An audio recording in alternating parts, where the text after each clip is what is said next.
Welcome to the Sharkpreneur podcast with Kevin Harrington and Seth Greene.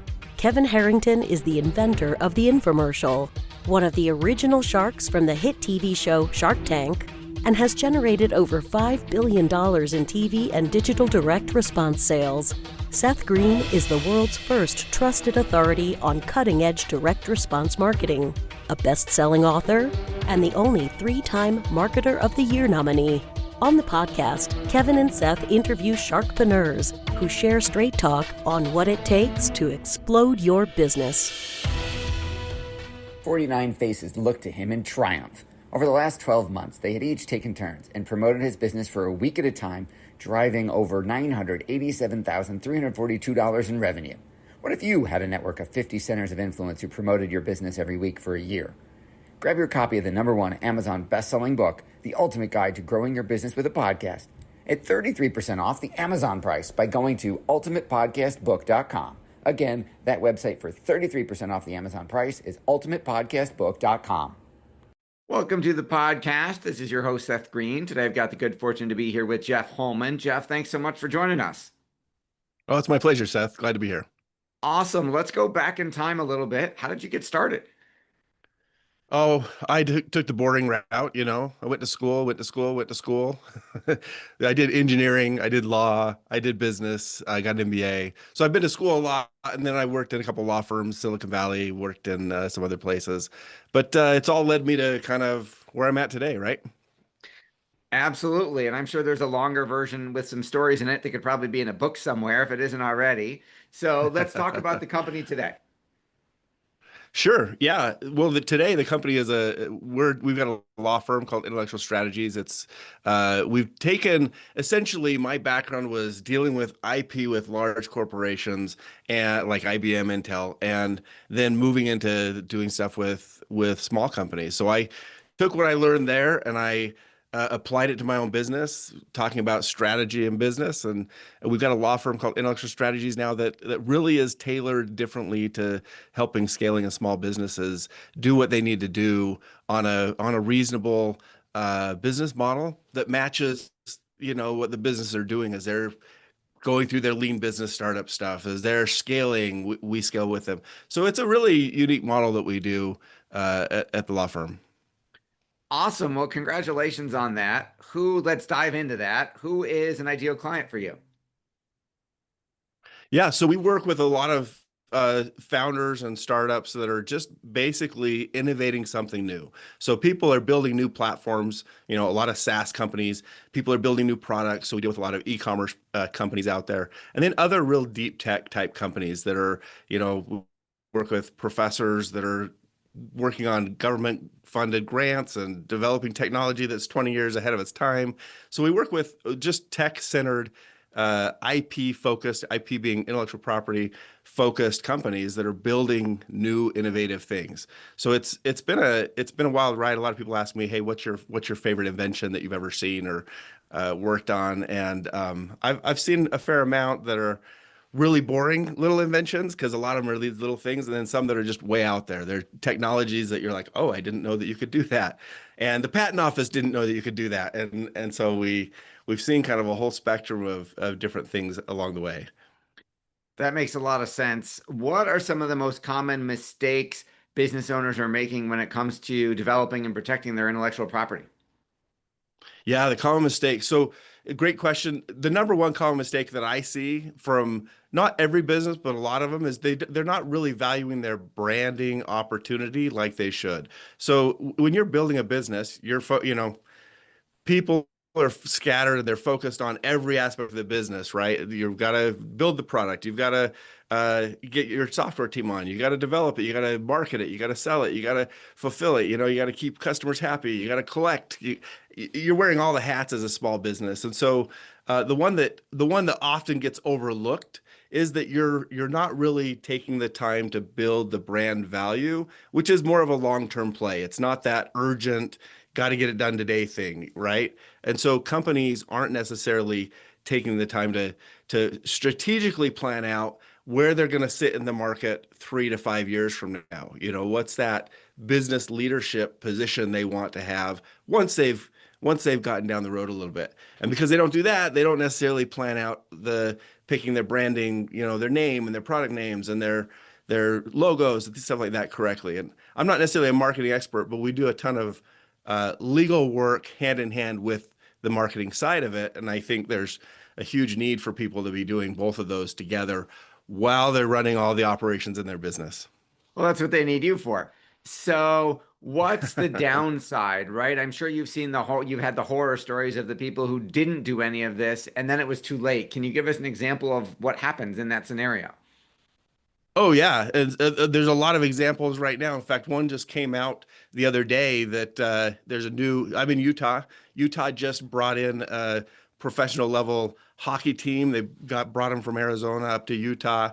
They're called the Utah Mammoth. I think they did like what was it, like a popularity vote for what name should we call our new hockey team.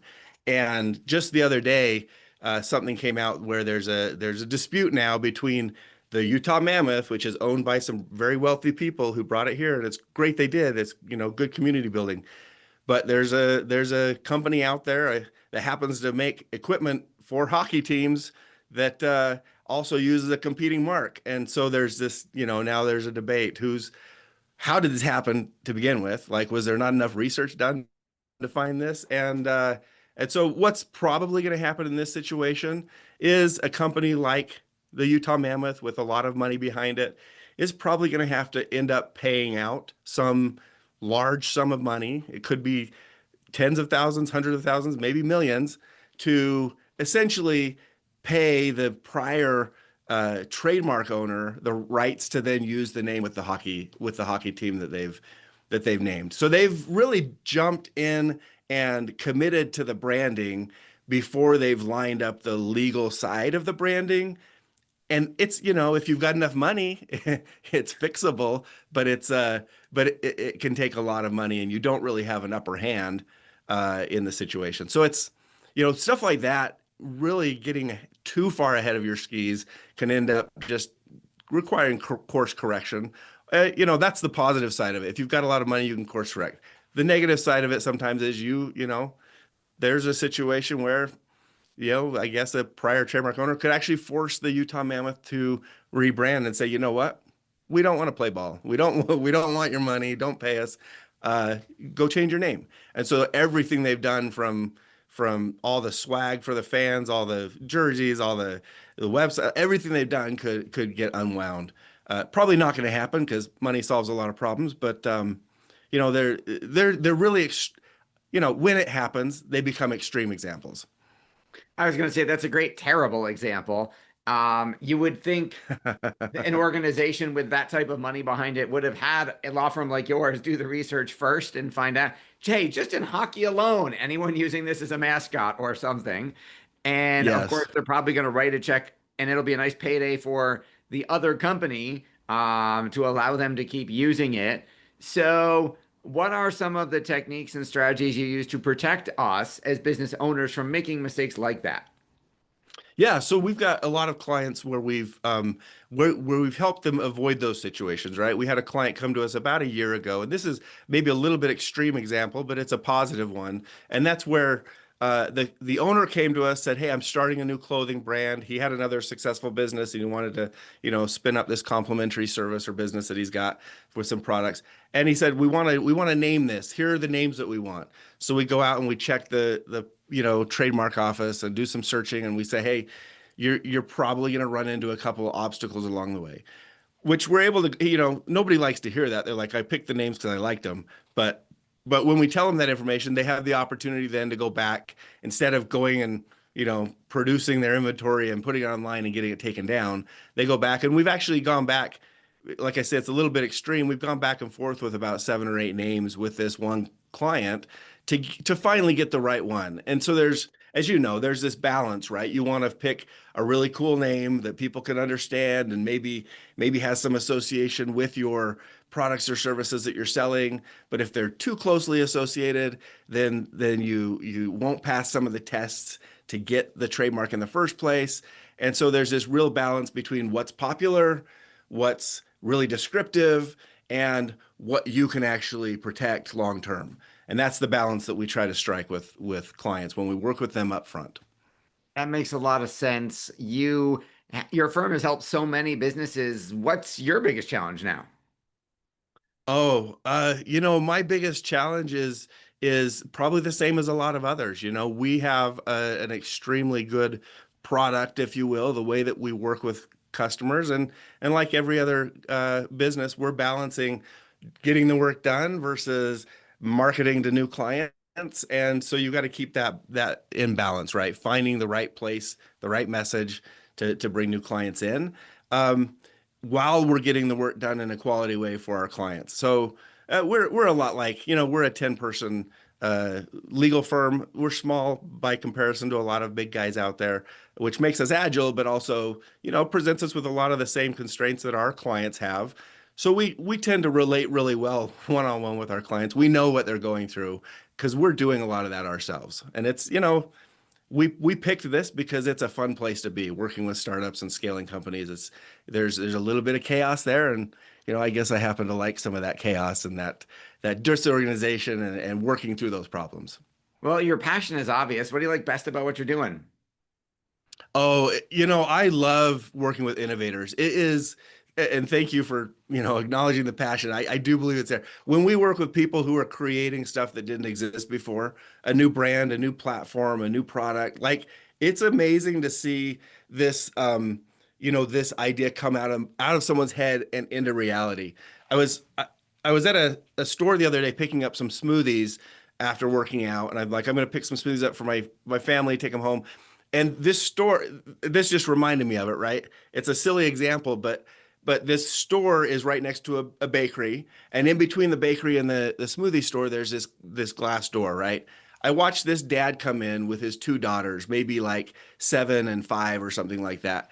And the younger girl, the 5-year-old or so, noticed this door in between the smoothie shop and the bakery. And so she kind of tiptoes over there and like looks back at her sister and then looks at the door and tries to push it, right? Tries to see if that door moves. And she's like, I don't think it's going to move. And then she goes back and she pushes it harder. And the moment the door moved, she just got this look of like excitement and elation. She turned to her sister, she's like, it opens. And it's a silly example, but that's what I see my clients go through when they're working on building technology and it finally works, or they're working on, putting the business together and figuring out, validating their target market, and it finally works. And I see them look back and they're like, oh, I just opened that door. It worked. It does open. And so, like I say, a silly example, but there's just this level of kind of excitement around creating something, discovering something new, and bringing it into reality when it didn't exist and wouldn't have existed without the clients that I work with.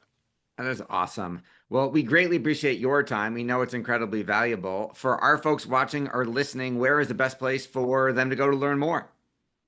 We love to do free 30-minute strategy calls with people. So if people head to our website, intellectualstrategies.com, they can see my calendar, jump on a call. We'll walk through, where your business has been, where you're headed, what milestones your business is working on, and maybe match up what legal things go along with those milestones.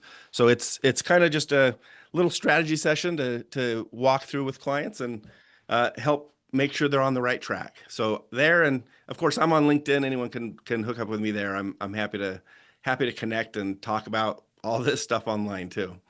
Awesome. Well, this has been Seth Greene with Jeff Holman from Intellectual Strategy. Jeff, thanks again for joining us. Seth, thanks for having me. It's been a pleasure. Thanks everybody for watching or listening. We'll talk to you or see you next time. Why do so many businesses struggle while others seem to explode overnight? Do you wish you had the secret to this type of exponential growth?